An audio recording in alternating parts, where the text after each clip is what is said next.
Piece B with you. നിങ്ങൾക്കെല്ലാവർക്കും സമാധാനം ഉണ്ടായിരിക്കട്ടെ. നമുക്കൊന്ന് പ്രാർത്ഥിക്കാം. ദൈവമേ സ്വർഗ്ഗസ്ഥ പിതാവേ, ഇന്ന് ഈ ദിവസം അടിയന് തന്ന കൃപയ്ക്കായി സ്തോത്രം ചെയ്യുന്നു.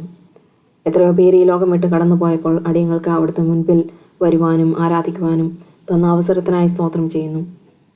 അവിടുന്ന് അടിയങ്ങളോട് കൂടെ ഉണ്ടായിരിക്കണമേ. അടിയങ്ങളെ ഓരോ ദിവസവും അവിടുത്തെ കൃപയിലായിരിക്കാൻ സഹായിക്കണമേ.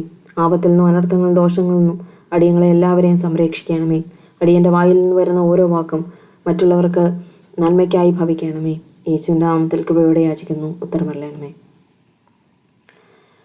നാളെ ക്രിസ്മസ് ആണ്.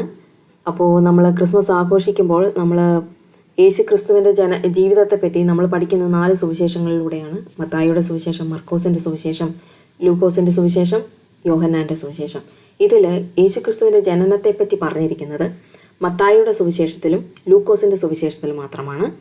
മത്തായിയുടെ സുവിശേഷത്തിൽ എന്താണ് പറഞ്ഞിരിക്കുന്നതെന്ന് ഹെരോദാവ് രാജാവിൻ്റെ കാര്യം. ഹെരോദാ രാജാവിനെ നമ്മുടെ വിദ്വാൻമാർ പോയി കാണുന്നു. കണ്ടിട്ട് ഇതുപോലെ ഒരു കുഞ്ഞ് ജനിക്കാൻ പോകുന്നു.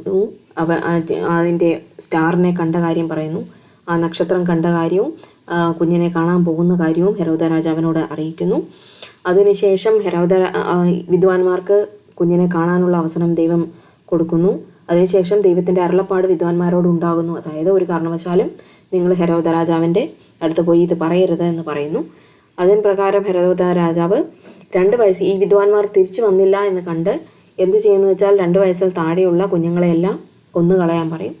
അപ്പോൾ എന്താ സംഭവിക്കുന്നതെന്ന് വെച്ചാൽ നമ്മുടെ ദൈവത്തിൻ്റെ അരുളപ്പാടുണ്ടായിട്ട് ജോസഫും മേരിയും മിസ്രൈമിലേക്ക് ഉണ്ണി യേശുവിനെ എടുത്തുകൊണ്ട് പോകുന്നു. അതാണ് മത്തായിയുടെ സുവിശേഷത്തിൽ പറഞ്ഞിരിക്കുന്നത്.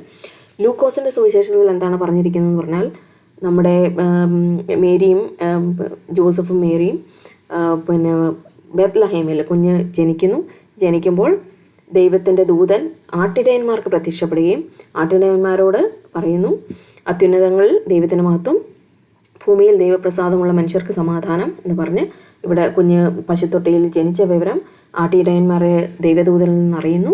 അവർ പോയി കുഞ്ഞിനെ കാണുന്നു. അവർക്ക് വളരെ സന്തോഷമുണ്ടാകുന്നു. ആ കഥയാണ് നമ്മൾ ലൂക്കോസിൻ്റെ സുവിശേഷത്തിൽ കാണുന്നത്. അപ്പോൾ ഈ ക്രിസ്മസിൽ എല്ലാവർക്കും, എന്നെ കേൾക്കുന്ന എല്ലാ മനുഷ്യരുടെയും ജീവിതത്തിൽ സമാധാനവും സന്തോഷവും ഉണ്ടാകട്ടെ എന്ന് ഞാൻ ആശംസിച്ചുകൊണ്ട് നിർത്തട്ടെ.